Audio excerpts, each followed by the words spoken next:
ஈரானிய தூதுக்குழு பாகிஸ்தான் சென்றடைந்த விமானத்தின் பெயர் தர இறங்கியவுடன் வெளியிட்ட நெகிழ்ச்சி பதிவு.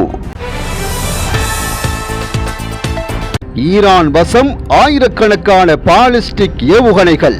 அமெரிக்க உளவுத்துறையின் அதிர்ச்சி தகவல். இஸ்ரேல் அதிரடி தாக்குதல்.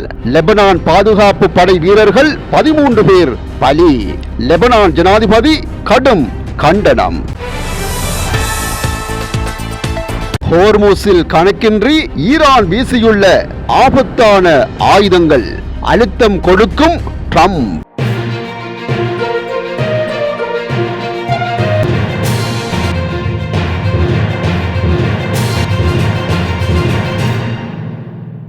பாகிஸ்தானுக்கு சென்றடைந்த ஈரானிய தூதுக்குழுவினர் போர் தொடங்கிய முதல் நாள் அன்று தாக்கப்பட்ட ஈரானிய பெண்கள் பாடசாலையின் பெயர் சூட்டப்பட்ட விமானத்தில் சமாதான பேச்சுவார்த்தைக்காக பயணம் செய்ததாக ஈரானிய அரசாங்கம் தெரிவித்துள்ளது. பிப்ரவரி 28 நடந்த ஏவுகணை தாக்குதலில் கொல்லப்பட்ட ஈரானின் மினாப் நகரில் உள்ள சஜாரே தையபே பெண்கள் தொடக்க பாடசாலையை மாணவர்கள் கொல்லப்பட்டனர். 168 குழந்தைகளை பேரை விதமாக மினாப் 168 என்ற விமான பயணம் அமைந்துள்ளது. பள்ளி மீது தற்செயலாக தாக்குதல் நடத்துவதற்கு அமெரிக்க படைகளே காரணமாக இருந்திருக்கலாம் என அமெரிக்க இராணுவ புலனாய்வாளர்கள் நம்புவதாக ஊடக அறிக்கைகள் தெரிவிக்கின்றன. இந்த விவகாரம் விசாரிக்கப்பட்டு வருவதாக அமெரிக்க பாதுகாப்பு செயலாளர் பீட் ஹெக்ஸத் முன்னதாக கூறியிருந்தார். பாகிஸ்தானில் தரையிறங்கிய பிறகு ஈரானிய நாடாளுமன்ற சபாநாயகர் முகமது பாகர் காலிஃபா விமானத்தில் உள்ள இருக்கைகளில் 4 குழந்தைகள் அமர்ந்திருக்கும் புகைப்படத்தை எக்ஸ் தளத்தில் பதிவிட்டார். அதில்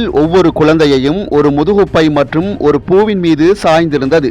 இந்த பயணத்தில் என்னுடன் பயணித்தவர்கள் என்று காலிஃபா தனது பதிவில் குறிப்பிட்டுள்ளார்.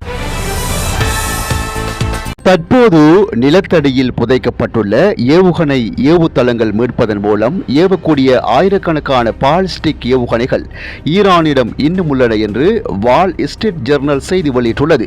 அமெரிக்க உளவுத்துறை மதிப்பீடுகளை அறிந்த அமெரிக்க அதிகாரிகளை மேற்கோள் காட்டி ஈரானின் பாதி ஏவுகணை ஏவுதளங்கள் அழிக்கப்பட்டிருந்தாலும் சேதமடைந்திருந்தாலும் அல்லது இடிபாடுகளுக்கு அடியில் சிக்கியிருந்தாலும் பலவற்றை நிலத்தடி தளங்களிலிருந்து பழுது பார்த்தும் மீட்க முடியும் என்று அந்த அறிக்கை கூறியுள்ளது. மேலும் போருக்கு முன்பு இருந்ததை விட ஈரானிடம் தற்போது பாதி அளவு ஏவுகணைகளை இருந்தாலும் மறைவிடங்களிலிருந்து வெளியே எடுக்கவோ அல்லது பூமிக்கு அடியிலிருந்து வெளிக்கொணரவோ கூடிய ஆயிரக்கணக்கான நடுத்தர மற்றும் குறுகிய தூர பாலிஸ்டிக் ஏவுகணைகள் அதனிடம் இன்னும் உள்ளன என்று அமெரிக்க மற்றும் இஸ்ரேலிய அதிகாரிகள் கூறியதாகவும் மேற்கோள் காட்டப்பட்டுள்ளது. தற்போது நடைபெற்று வரும் போர் நிறுத்தத்தை ஈரான் தனது ஏவுகணை கையிருப்பை மீண்டும் உருவாக்க பயன்படுத்திக் கொள்ளும் என்று சில அமெரிக்க அதிகாரிகள் கவலைப்படுவதாகவும் அந்த அறிக்கை கூறியுள்ளதாக செய்திகள் வெளியாகியுள்ளது.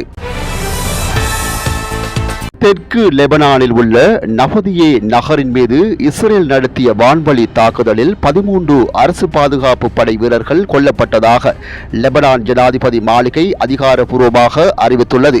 அந்த நகரில் உள்ள அரசு அலுவலகங்கள் மற்றும் பாதுகாப்பு துறை கட்டடங்களை இலக்கு வைத்து இந்த தாக்குதல்கள் நடத்தப்பட்டுள்ளது. லெபனான் ஜனாதிபதி ஜோசப் அவுன் இஸ்ரேலின் இந்த நடவடிக்கையை வன்மையாக கண்டித்துள்ளார். அரசு நிறுவனங்களை குறிவைத்து தாக்குவது நாட்டின் இறையாண்மையை பாதுகாப்பதில் இருந்து லெபனானை தடுத்து விடாது என்று அவர் தனது எக்ஸ் தளத்தில் பதிவிட்டுள்ளார். ஈரானுடன் போர் நிறுத்த பேச்சுவார்த்தை தொடங்கும் சூழலில் லெபனான் எல்லைப் பகுதிகளில் இஸ்ரேல் தனது தாக்குதல்களை தீவிரப்படுத்தியுள்ளது. இருப்பினும் இந்த தாக்குதல் குறித்து இஸ்ரேலிய இராணுவம் இதுவரை அதிகாரப்பூர்வமாக எந்த கருத்தையும் தெரிவிக்கவில்லை.